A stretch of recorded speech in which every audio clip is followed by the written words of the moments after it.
Minister صاحب نے تو بہت لمبی چوڑی تقریر بھی کی اور انہوں نے جو حقائق کو جس طرح مسح کیا، جس طرح غلط بیانی کی، مجھے سمجھ نہیں آ رہی کہ ایک طرف جو ہے نا منہ میں رام رام اور بغل میں چھری والی بات ہے۔ آپ دیکھ لیں کہ پاکستان تحریک انصاف نے ہمیشہ اصولوں کی بات کی ہے، پرنسپل کی بات کی ہے، قانون کی حکمرانی کی بات کی ہے، ملک میں آزاد عدلیہ کی بات کی ہے۔ جناب اسپیکر، ابھی یہ منسوب کہہ رہے تھے کہ آئی ایم ایف کے حوالے سے کہ آپ نے شاید کوئی خط لکھا ہے اور آئی ایم ایف کے خلاف آپ نے جو ہے نا اس کو روکنے کے لیے کوئی قدم اٹھایا ہے۔ میں ان سے پوچھنا چاہتا ہوں کہ آپ تھوڑا بتائیں کہ آئی ایم ایف کو جو خط لکھا گیا آپ نے خود پڑھا ہے؟ کیا اس میں کوئی ایسی لفظ ہے کہ وہ پاکستان کی ترقی، خوشحالی یا ریلیف کے حوالے سے کسی چیز پہ کمپرومائز ہو؟ ہم نے تو صرف جو اپنا نقطہ نظر تھا وہ نقطہ نظر دیا۔ ہم نے ہمیشہ پاکستان کی بات کی۔ میں ایک اور چیلنج کرتا ہوں، میں ان سے پوچھتا ہوں، آئیں اس ہاؤس پہ ڈیبیٹ کریں کہ ہمارے وقت میں اکانومی، ٹیکس کلیکشن اور مہنگائی کی کیا صورتحال تھی، آج کیا ہے؟ ہم نے کتنا قرضہ لیا اور آپ نے کتنا قرضہ لیا؟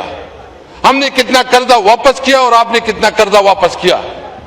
ہمارے وقت میں ڈالر کی ریٹ کیا تھی اور اب ڈالر کی ریٹ کیا ہے؟ ہمارے وقت میں پیٹرول کی قیمت کیا تھی اور اب پیٹرول کی قیمت کیا ہے؟ ہمارے وقت میں بجلی کی قیمت کیا تھی اور آج بجلی کی قیمت کیا ہے؟ آپ ایک فیلڈ بتائیں کہ اس میں آپ نے ریلیف دیا ہو، ایک بتائیں۔ آپ نے پنجاب کے کسانوں کو ریلیف دیا ہے؟ ہاں، آپ نے ریلیف دیا ہے۔ جو گندم کے کسان ہیں، پنجاب کے گندم کے کسان 2.2 ٹریلین اس کو نقصان ہوا، اس کا معاشی طور پر تباہ برباد ہو گئے۔ آپ نے کینو کے کسان، آپ نے آلو کے کسان، آپ نے گنے کے کسان، مطلب جو پنجاب کا کسان ہے اس کے آپ نے برکس نکال دی ہے۔ آپ نے انڈسٹری تباہ برباد کی۔ اس وقت بتائیں نا، یہ منسٹر صاحب بھی بتائیں گے کہ اس وقت آپ کی اتنی بڑی، آپ کہتے ہیں کہ ہماری اتنی کامیابی ہوئی، اپنی اتنا بڑا تیر مار لیا۔ آپ بتائیں کہ اس وقت آپ پورے کتنی انویسٹمنٹ لے کے آئے ہیں؟ انویسٹمنٹ آئی ہے کہ یہاں سے جو بڑی بڑی ملٹی نیشنل کمپنیاں ہیں وہ ملک سے باہر گئی ہیں؟ 90 ملٹی نیشنل کمپنیوں نے ملک کو چھوڑا ہے۔ ملک میں بے روزگاری بڑھی ہے، ملک میں مہنگائی بڑھی ہے۔ آئی ڈیبیٹ کریں اس پہ بات کریں کہ کتنا آپ نے تیر مارا ہے۔ آپ تو کہتے تھے اسد کیسر صاحب کا مائک کھول۔ اچھا، میں یہ پوچھنا چاہتا ہوں کہ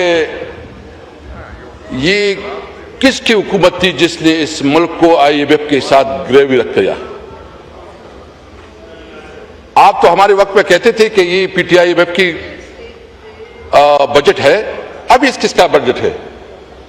کہاں سے یہ بجٹ یہ سفارشات کہاں سے آئے ہیں؟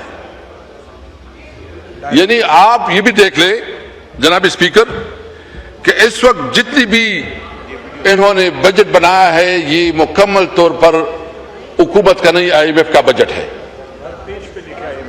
اور اس کا اثر کیا ہوگا؟ یعنی آپ دیکھیں کہ اس وقت جو مارکیٹ میں جو اس وقت اکانومی، جس وقت بے روزگاری ہے، جس وقت اکانومی سکڑ رہی ہے اور انویسٹر کا اعتماد ختم ہوتا جا رہا ہے، تو اس لیے میں یہ چیلنج کرتا ہوں کہ آئے اس ہاؤس میں ڈیبیٹ کریں۔ پی ٹی آئی ہم تیار ہیں اس کے لیے کہ ہمارے وقت پہ کیا ہم نے ریفارمز کی، ہم نے اپنے وقت میں عوام کو کیا ریلیف دی، ہم نے کنسٹرکشن انڈسٹری کو پروموٹ کیا اور کنسٹرکشن انڈسٹری کو بوم ملی، ہم نے ٹیکسٹائل انڈسٹری کو پروموٹ کیا اور ٹیکسٹائل انڈسٹری کو بوم ملی، ہم نے سب سے زیادہ فارمرز کو، کسانوں پہ کام کیا اور کسانوں کے لیے تعین کیا قیمت کا، گندم کا اور جو شوگر کے حوالے سے پہلی دفعہ شوگر مافیا کے اوپر ہاتھ ڈالا اور کسانوں کی جو بقایات تھی یا واجبات تھی اس کو زبردستی کسانوں کے دلوائے، یہ تحریک انصاف کا کریڈٹ جاتا ہے۔ میں دوسری بات یہ کہ میثاقی جمہوریت کے بارے میں کہا کہ ہم نے تو میثاقی جمہوریت کی لیے حکومت میں بھی بات کی اور اب بھی بات کی۔ جناب اسپیکر، آپ دیکھیں کل میاں صاحب آئے اور میاں صاحب جس طرح سیٹ پہ بیٹھے اپوزیشن لیڈر اس کے پاس گیا، یہ کبھی روایت نہیں رہا، یہ تکبر کی انتہا ہے۔ کہتے ایک بات ہے کرتی دوسری ہے، کرتے ایک ہے اور دکھاتے دوسرے ہیں، اور یہ بتاتے ہیں کہ ہم نے، یہ آپ اس بات کا گواہ ہے۔ جب ہم نے میثاقی معیشت کی بات کی، میں نے خود اپنے آفس سے لیٹر بھیجے، تمام اپوزیشن پارٹی کی جو پارلیمانی لیڈر سب کو لیٹر بھیجے کہ آؤ بیٹھے، کوئی نہیں بیٹھا، بات تو کی۔ اب بھی ہم کہتے آئے میثاقی جمہوریت پہ ہم بات کرنے کی تیار ہے، ایک ایسا الیکشن کمیشن کی بنیاد رکھے کہ وہ سب کو قابل قبول ہو، ایک ایسا الیکشن کمیشن ہو جو سب کے مشاورت سے ہو، فیئر اینڈ فری الیکشن ہو، اور وہ الیکشن کمیشن، یہ الیکشن کمیشن ہی تو، اس نے تو جمہوریت کا بیڑا غرق کر دیا، اس نے تو مینڈیٹ، عوام کا حقیقی مینڈیٹ چوری کیا۔ اس الیکشن کمیشن کو تو ایک دن بھی نہیں رہنا چاہیے۔ اس لیے ہم سمجھتے ہیں کہ میثاقی جمہوریت کے لیے ہم تیار ہیں، ہم سمجھتے ہیں کہ ملک میں عدلیہ آزاد ہو، ہم سمجھتے ہیں کہ پارلیمنٹ مضبوط ہو، اور یہ ہم سمجھتے ہیں کہ سب سے پہلا الیکشن کمیشن وہ الیکشن کمیشن ہو جس پہ پوری قوم کا اعتماد ہو۔ یہ بات کرتے ہیں کہ ہم نے ماشاءاللہ، میں اس کے حوالے سے جو کسان کی صورتحال ہے میں نے بتا دی کہ جو پنجاب کے کسان کے ساتھ ہوا، جس طرح وہ بیچار رولے، اس طرح ہمارے صوبے کے کسان ہیں۔ میں جس علاقے سے تعلق رکھتا ہوں اس علاقے میں سب سے زیادہ جو فصل ہوتا ہے وہ ٹوبیکو کا ہے، اور ٹوبیکو میرے علاقے کا 70% میرا علاقہ جو ہے نا وہ ٹوبیکو گرو کرتا ہے، اور یہ کیش کراپ ہے جس کی وجہ سے ہماری اکانومی چلتی ہے۔ یہاں میرے بارے میں ایک موصوف نے کہا کہ شاید میں ٹوبیکو پتہ نہیں کیا چیز، میرے ٹوبیکو کے ساتھ اس کا تعلق ہے یا روزگار ہے۔ میں یہاں ہلپین کہتا ہوں کہ میرا ٹوبیکو کے ساتھ نہ کوئی کاروبار ہے نہ کوئی روزگار ہے، اور شاید میں ٹوبیکو کے پتے کو بھی نہیں جانتا کہ ٹوبیکو کے پتے ایکشن کے۔ یہ سارے ایم این ایس بھی بیٹھے ہیں، اور یہ میں نے جو بات کی ادھر یہ پوری پاکستان سن رہی ہے، لیکن میں اس حلقے کا نمائندہ ہوں جہاں ٹوبیکو گرو ہوتا ہے۔ آپ نے 390% ٹیکس لگایا، اور انٹرسٹنگ بات یہ ہے کہ جب آپ نے 390% ٹیکس لگایا تو اس سے پہلے 2023 اور 24 میں جو کلیکشن ہوئی ہے وہ 294 بلین ہے، 294 بلین، اور جب آپ نے ٹیکس لگایا، جی آپ کے بھائیا ایف بی آر کے اعداد و شمار ہیں، میرے پاس سارے پڑے ہوئے ہیں، میرے پاس سارے اعداد و شمار، جب آپ نے ٹیکس لگایا تو وہ آپ کا ٹیکس گٹ کے یہ ہو گیا 165 بلین، یعنی 294 بلین سے 165 بلین، یہ 2024-2025 کا ہے، ابھی لیٹسٹ انہوں نے نہیں شو کیا۔ اور دوسری بات یہ ہے جناب اسپیکر، آپ کی توجہ چاہیے، کیونکہ جب آپ کی وہ نہیں ہوتی تو پھر وہ ٹوٹتا ہے۔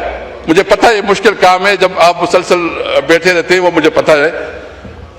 اس وقت جو کسان کا حال کیا گیا، یعنی عملاً خیبر پختونخوا میں اس اضلاع میں جہاں ٹوبیکو ہے بالکل کسان کو کرش کر کے رکھ دیا ہے، کسان جو ہے نا بیچارے رول رہے ہیں۔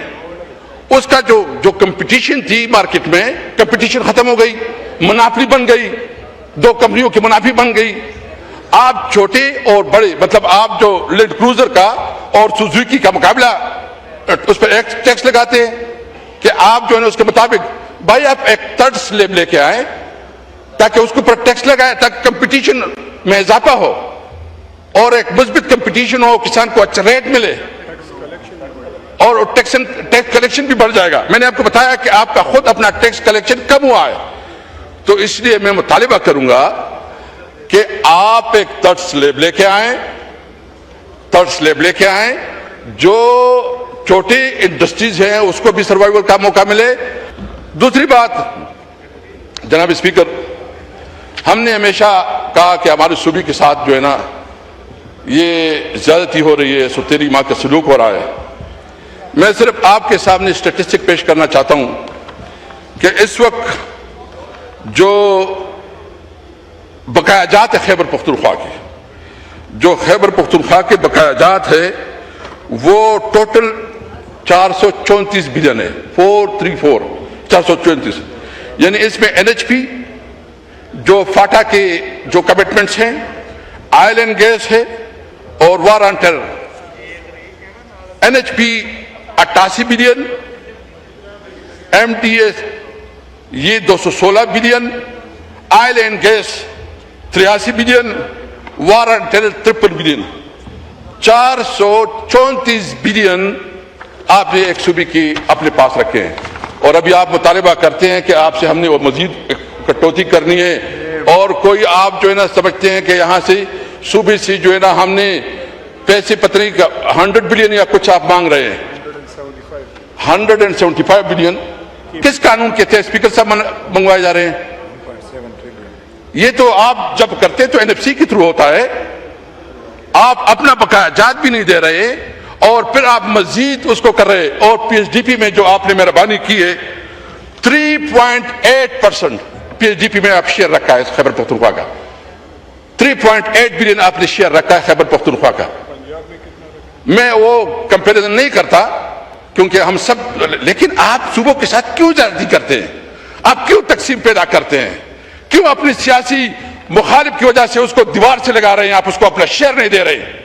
3.8 بلین آپ نے رکھا ہے, 3.8% آپ نے رکھا ہے. آپ جان بوجھ کر ایک صوبے کو آپ نے کاروبار بند کیا. 1.9 بلین یہ ایکسپورٹ آتا تھا افغانستان کے لیے. ہماری اکانومی تو چلتی افغانستان کے اوپر ہے. جناب اسپیکر, میں پوچھنا چاہتا ہوں کہ پشاور ایک چھوٹا مارکیٹ ہے, پشاور کیسے مقابلہ کر سکتا ہے لاہور کے مارکیٹ کا؟ پشاور کیسے مقابلہ کر سکتے ہیں کراچی کے مارکیٹ کا؟ ہمارے پاس اگر ایک گنجائش ہے, ایک گنجائش, وہ گنجائش افغانستان اور سینٹرل ایشیا ہے.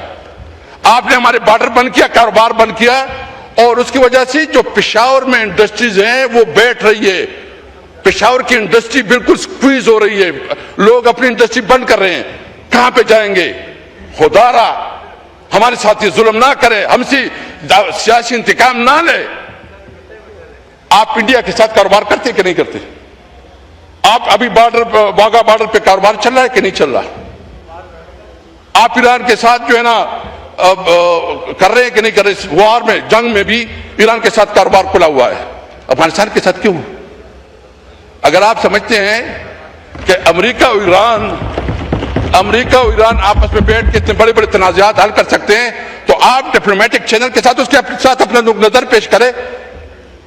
آپ ڈپلومیٹک چینل کو استعمال کریں. سفارتی جو طریقے ہیں, یا اگر وہ بھی نہیں کر سکتے تو ہم تیار ہیں کہ جرگوں کے ذریعے اپنے معاملات کو حل کر سکتے ہیں. لیکن خدا را ہمیں کاروبار کرنے دے, ہمیں روزگار کرنے دے. آپ کوئی جرگہ, مشاورت, مذاکرات کوئی بات نہیں ہے. آپ نے PTI کو تو آپ نے دیوار سے ویسے لگایا ہے. آپ پنجاب میں PTI کو جلسہ جلوس کرنے کی اجازت نہیں دیتی. جو گلگت بلتستان میں ہوا ہمیں موقع نہیں دیا گیا, مجھے روکا گیا, جنید اکبر کو صوبہ بدر کر دیا گیا. اور آپ کہتے ہیں کہ الیکشن وہ کہتے ہیں میری پارٹی جیت گئی, دوسری کہتے میری پارٹی جیت گئی. بھائی تم دونوں ہاری ہوئے ہو, تم نے کوئی الیکشن نہیں جیتا ہے, تم نے ہمیں لیول پلینگ فیلڈ نہیں دیا. ویسے کتنی خوش ہو جمہوریت کر کے, ٹائی مائی باندھ کے آتے ہیں جمہوریت ہے. یہ جمہوریت نہیں ہے, پستائیت ہے, یہ فاشسٹ حکومت ہے. اس طرح کے رویے سے آپ سمجھتے ہو کہ میں جو نا ماشاءاللہ بہت بڑا ہوں. ایک وہ الیکشن آپ نے کرا, آپ سمجھتے ہیں اور پھر کہتے ہیں کہ دیکھیں یہ جمہوریت ہے. میں اور بات کرنا چاہتا ہوں. دیکھیں کشمیر میں جو ہوا ہمیں افسوس ہے, جتنی بھی نقصانات ہوئی دونوں سائڈ سے ہمیں اس پہ افسوس ہے. چاہیے تھا کہ کشمیر میں ایک